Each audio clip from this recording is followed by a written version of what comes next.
आज हमें खुशी है, जिस धरती पर हम बैठे हैं वह आदिवासी क्षेत्र से आने वाली महामहिम राष्ट्रपति बनी।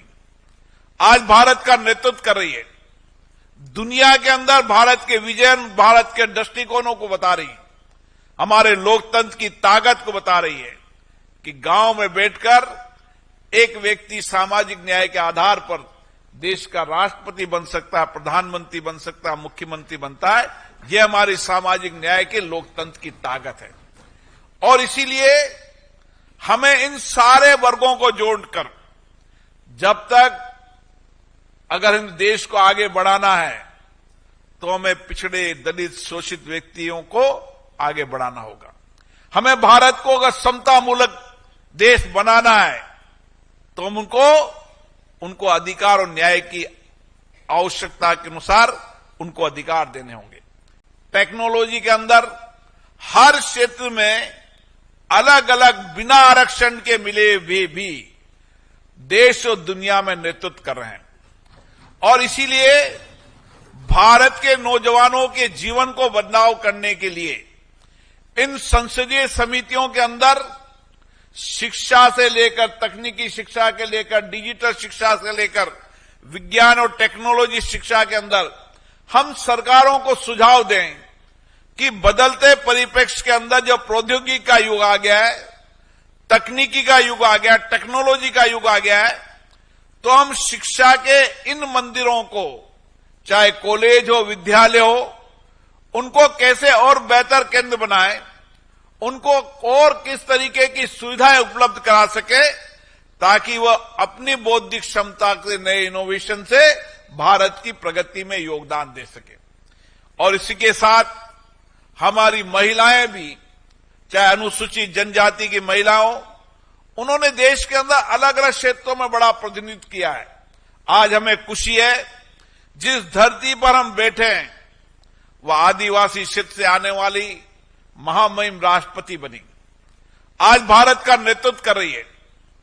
दुनिया के अंदर भारत के विजन, भारत के दृष्टिकोणों को बता रही है, हमारे लोकतंत्र की ताकत को बता रही है कि गांव में बैठकर एक व्यक्ति सामाजिक न्याय के आधार पर देश का राष्ट्रपति बन सकता है, प्रधानमंत्री बन सकता है, मुख्यमंत्री बनता है। यह हमारी सामाजिक न्याय के लोकतंत्र की ताकत है। और इसीलिए हमें इन सारे वर्गों को जोड़कर, जब तक अगर इन देश को आगे बढ़ाना है तो हमें पिछड़े, दलित, शोषित व्यक्तियों को आगे बढ़ाना होगा। हमें भारत को अगर समतामूलक देश बनाना है तो हम उनको अधिकार और न्याय की आवश्यकता के अनुसार उनको अधिकार देने होंगे। और इसीलिए ये संसदीय समितियां समय समय पर अपने विधायी अधिकारों और संरक्षण में काम करती है और जो विधायी अधिकार उनको मिले हैं उनको सुरक्षित करने का काम भी करें। और इस संसदीय समितियां अपने अपने एससी एसटी के लोगों के हितों के लिए प्रभावी उपाय भी करें और उनके लिए उनकी निधियों का समुचित उपयोग हो।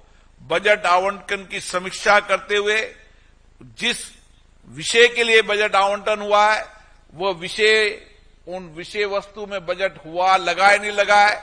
और कई बार हम संसदीय समितियों की समीक्षाओं और विधानसभा की समितियों में देखते हैं बजट आवंटन हो जाता है लेकिन बजट का ठीक से उपयोग नहीं पाता। ये भी हमें विचार विमर्श करने की आवश्यकता है। इसलिए एससी एसटी के कल्याण की योजना है। भारत सरकार ने, राज्य सरकार ने, सभी राज्य सरकार और भारत सरकार ने समय समय पर एससी एसटी के कल्याण की योजनाएं भी लागू की। अभी हमारे मंत्री जी बता रहे थे, धरती आबा, जनमन, ऐसी बहुत सारी योजनाएं हर विधानसभा के सदस्य को, हर लोकसभा के सदस्य को उन सारी योजनाओं की जानकारी होनी चाहिए और उन योजनाओं के माध्यम से समाज के वंचित व्यक्तियों को कैसे अधिकार दिया जा सकता है। सरकार ने योजनाएं बनाई, बजट दिया है, उनको संवैधानिक अधिकार दिया है, उनको विधायी अधिकार दिया है। समितियों की के केंद्र बिंदु के अंदर उस बजट आवंटन से लेकर, उनके विधायी अधिकार से लेकर, उनके संवैधानिक अधिकार से लेकर तमाम चीजों की समीक्षा करने का काम इन संसदीय समितियों में कर रहे हैं। और इसलिए इस 50 वर्ष के अंदर संसदीय समिति के अंदर अलग अलग अध्यक्षों ने एक अच्छे सुविचारित निर्णय और फैसले किए हैं, जिसके आधार पर कई निर्णय और फैसले सरकारों ने किए, कई निर्णय फैसले राज्य सरकारों ने भी किए। इसलिए संसदीय समितियों की बहुत बड़ी भूमिका है और इसीलिए संसद और राज्य विधानसभाओं ने मिलकर ये फैसला किया है कि देश के अंदर और राज्य विधानसभाओं के अंदर जितनी भी संसदीय समितियां हैं वो एक जगह बैठकर आपस में विचार विमर्श कर उन संसदीय समितियों के कार्यक्रम को और कौशलता से कैसे बढ़ा सकते हैं। हम उन संसदीय समितियों के अंदर जिस राज्य ने अच्छा काम किया है, उस राज्य के अच्छे इनोवेशन, अच्छे विचार, अच्छे दृष्टिकोण, अच्छे निर्णय अन्य राज्य कैसे ले सकते हैं। इससे राजनीति और लोकतंत्र के अंदर यही हमारी ताकत है, विचारों से अवगत होना, दृष्टिकोण से अवगत होना, अच्छे विचार दृष्टिकोण को लेना, नई टेक्नोलॉजी को अपनाना। और इसीलिए संसदीय समितियों की भूमिका देश में बढ़ रही है, क्योंकि संसदीय समितियां दल से ऊपर उठती है।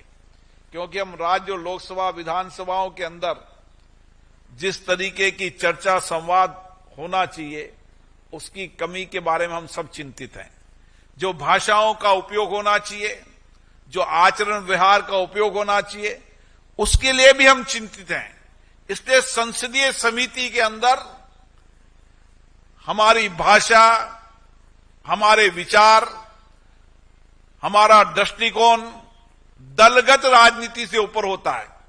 और मैं फिर आग्रह करता हूं, इन संसदीय समितियों के अंदर जो हमारी विचार हमेशा रहा है, जो हमारे संसदीय समितियों के अंदर हमेशा से वर्षों तक मैं देख रहा हूं, मैंने 75 वर्ष की यात्रा के संसदीय समितियों के कई निर्णय और फैसलों को मैंने पढ़ा है। मैं कह सकता हूं एक अच्छे अनुकूल वातावरण के अंदर संसदीय समितियों का बहुत बड़ा योगदान लोकतंत्र में रहा है। और इसलिए मैं आपसे आग्रह करता हूं कि ये 2 दिन की संसदीय समिति के अंदर कुछ फैसले हो, कुछ निर्णय हो और हम SC ST अनुसूचित जनजाति के लोगों को और न्याय दिला सकें। और जब तक देश को आगे विकसित भारत बनाना है, देश को आगे बढ़ाना है, तो सारे देश के सभी वर्गों को लेकर चलना होगा।